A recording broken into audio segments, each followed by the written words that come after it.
জাকির ভাই, কয়েকটা ঘটনা পরপর ঘটলো। একটা হলো প্রথম বেনজির আহমেদ, তারপরে জেনারেল আজিজ এবং আনোয়ারুল আজিম। তিনটা ঘটনার নেপথ্যে দুর্নীতি, ক্ষমতার অপব্যবহার আর স্বর্ণ চোরাচালান, এই ঘটনাগুলো। এবং এর সঙ্গে শুধু দেশ না, বিদেশও জড়িত। আজিজের ব্যাপারে আন্তর্জাতিক নিষেধাজ্ঞা, আনুল আজিমের ঘটনাটি ভারতের কলকাতা, এবং বেনজির আহমেদের তো আন্তর্জাতিক নিষেধাজ্ঞা, তার মধ্যে হচ্ছে দুর্নীতির ঘটনা, এবং আদালত তার সম্পত্তি জব্দ করার নির্দেশ দিয়েছে। এই ঘটনার দায় আসলে কি কার উপর পড়ে, ব্যক্তি বিশেষের উপর না সরকারের উপর? এটি নিয়ে একটা রাজনৈতিক অঙ্গনে বিতর্ক আছে। আপনি কিভাবে ব্যাখ্যা করবেন? ধন্যবাদ ফিরোজ, আপনাকে। সবগুলা বিষয়ই জটিল এবং অবশ্যই সরকারের জন্য বিব্রতকর, এতে কোনো সন্দেহ নাই। শুধু আপনি এই যে আজকে প্রথম আলোর যে শিরোনামটা আপনি এখন আমাকে বললেন যে বেনজির আজিজ আনোয়ারুলকে নিয়ে আওয়ামী লীগ অস্বস্তি দায় কার, এই প্রশ্নটা রাখছে প্রথম আলো। পাশাপাশি আমি যদি গতকালকের দিকে যাই, গতকাল ওবায়দুল কাদের সাহেব বলেছেন যে দুর্নীতিবাজ বা অপরাধী সে যত শক্তিশালী হোক, তারা কেউ ছাড় পাবে না, সরকার তাদের ছাড় দেবে না, এবং তারা যদি বেনজির আজিজও হয়। কথাটা ঠিক এইভাবে বলছেন। আর এটা শুনলে মনে হয় যে উনি একটা পরেশগার লোক, এবং উনি একজন আদর্শবান লোক, উনি একজন নীতিবান লোক, এবং 100% স্বচ্ছ একজন রাজনীতিবিদ, তথা গোটা আওয়ামী লীগ স্বচ্ছতায় ভরা, এই কথাটাই আমার কাছে মনে হয়। এখন প্রশ্ন সেখানে নয়।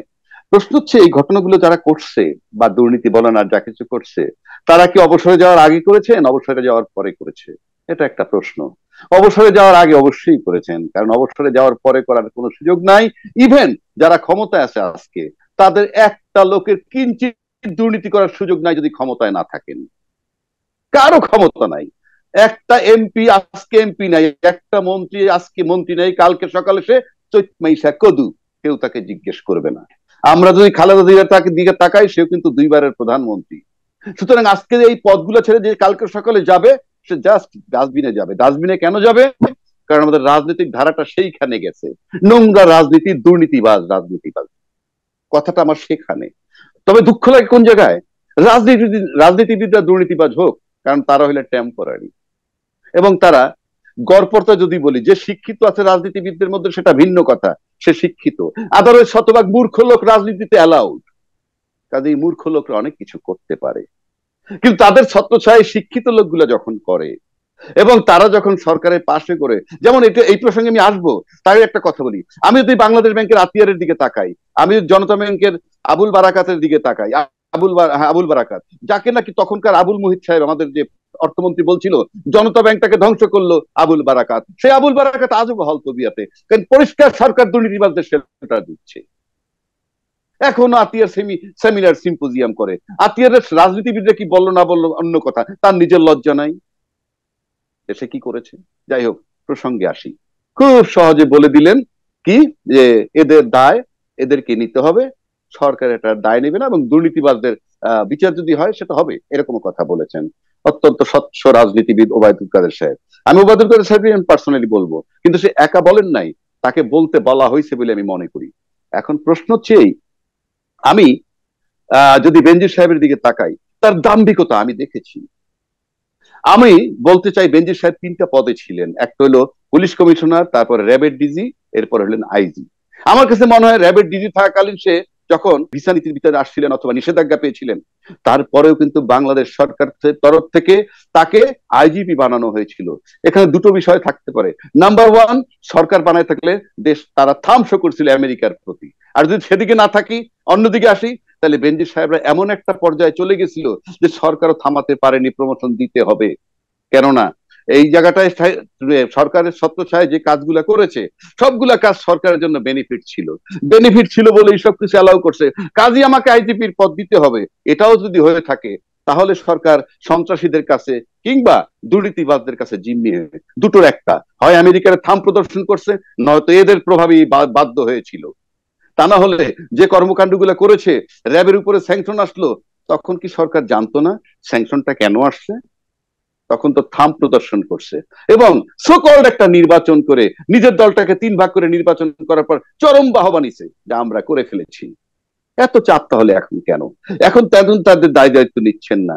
কারণ এই যে আমি দেখছি, এই বেনজির সাহেব যখন মেজর সিনহা হত্যার পর আপনার এক টেবিলে গিয়ে কক্সবাজার বসলো সেনা প্রধানের সাথে এবং আমাদের আর্মি বেনজির সাহেব দুজনে একসাথে বসার পর পোশাক বদল করে দিলে খুবই জাস্টিফাইড হইতো, যে বেনজির সাহেবের মনে হইতো আর্মি চিফ এবং জেনারেল সাহেবকে মনে হইতো পুলিশ আইজিপি। তার বডি ল্যাঙ্গুয়েজ আমরা দেখেছি, দাম্ভিকতার চরম শিখরে। আমি নিশ্চিত করে বলতে পারি এরা জনগণের দ্বারা অভিশপ্ত, জনগণের নিঃশ্বাস তাদের উপরে আছে, কিন্তু তাদের কিছু বলার ছিল না, এখনো তারা বলতে পারতেছে না। জেনারেল আজিজ তার ইন্টারভিউতে বলছে এই স্যাংশনের বিষয়টা আসার পর, সে বলছে আমি দুইটা দায়িত্বশীল পদে ছিলাম, এই বিজিবির প্রধান 2012 থেকে 16 এবং তারপরে ছিলাম আমি আর্মি চিফ, এই দুইটা সময় দুইটা নির্বাচন হয়েছে, এটা কারণ হতে পারে।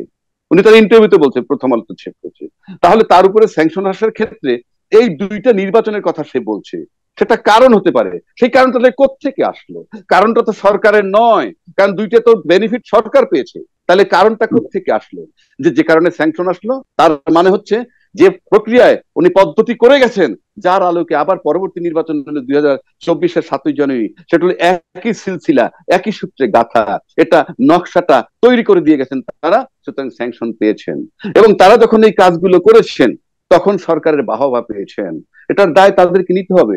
আমি সিম্পলি একটা কথা বলি আপনাকে, আমরা দেখেছি বাংলাদেশে কিশোর গ্যাং একটা শব্দ আছে। এখন কিশোর গ্যাংটা কারা চালায়? বড় ভাইরা। সেই বড় ভাইরা কারা? আমি শুধু আওয়ামী লীগকে দায়ী করব না, অর্থাৎ যখন যে দল ক্ষমতায় থাকে, বড় ভাই বলতে উপজেলা চেয়ারম্যান, কমিশনার, তারপরে এমপি পর্যন্ত আসেন, এরা বড় ভাই। এদের ছত্রছায়ায় কিশোর গ্যাং চলে। আর একটু উপর লেভেলে যদি যান, ধরেন এখন বেনজির সাহেব কিংবা আজিজ সাহেব, তারাও কিন্তু বাংলাদেশের নীতি নির্ধারকের শেল্টারে থাইকে যে কর্মকাণ্ড গুলা করেছে, তাতে মনে হয় বড় ভাইদের শেল্টারে কিশোর গ্যাং আর দেশের নীতি নির্ধারকের শেল্টারে বেনজির আজিজ গ্যাং, এদের মধ্যে কোনো পার্থক্য নাই। অর্থাৎ সবই গ্যাং। এই গ্যাংটা লালন পালন করেছে সরকার। এই বেনজির সাহেব যখন একটা আসামি ধরতে গেছে, কোন সন্তান যখন আসামি গিয়ে না পাওয়ায় তার মা বাপকে ধরে এনেছে এবং প্রতিটা থানায় নানান জায়গায় তুচ্ছ তাচ্ছিল্য করে কথা বলেছে, কি জন্ম দিয়েছেন, সন্তান এমন কেন, কেন তাদেরকে ঠিক করতে পারেন নাই। কাজে বেনজির এবং আজিজ এই সরকারের সন্তান, রাজনৈতিক সন্তানেরা। রাজনৈতিক সন্তান যদি হয়, বেনজির আজিজের খেসারত যেমনি করে একটা সন্তানের খেসারত তার বাপ মা দেয়, একইভাবে সরকারকে দিতে হবে। এবং সরকার কোন পর্যায়ের চাপে পড়লে পরে এই কথাগুলা বলে, আমি নিশ্চিত করে বলতে পারি তারা চাপে পড়েছে। চাপে পড়েছে বলেই তাদেরকে এখন আউট করে দিচ্ছে। এতদিন বলে নাই, ইভেন কি অবসরের পরেও বলে নাই। বলছে কখন? এই লেটেস্ট যখন আজিজকে স্যাংশন দিল, বিরাট আলোড়ন সৃষ্টি হলো, চাপ হলো, তারপরে বলেছে। সবার সাথে সম্পৃক্ততা কিন্তু দুর্নীতির। সুতরাং আমি আবারও বলছি, বড় ভাইদের কিশোর গ্যাং এবং দেশের নীতি নির্ধারকদের বেনজির এবং আজিজ গ্যাং, দুজনের স্ট্যাটাস আমার কাছে সেম।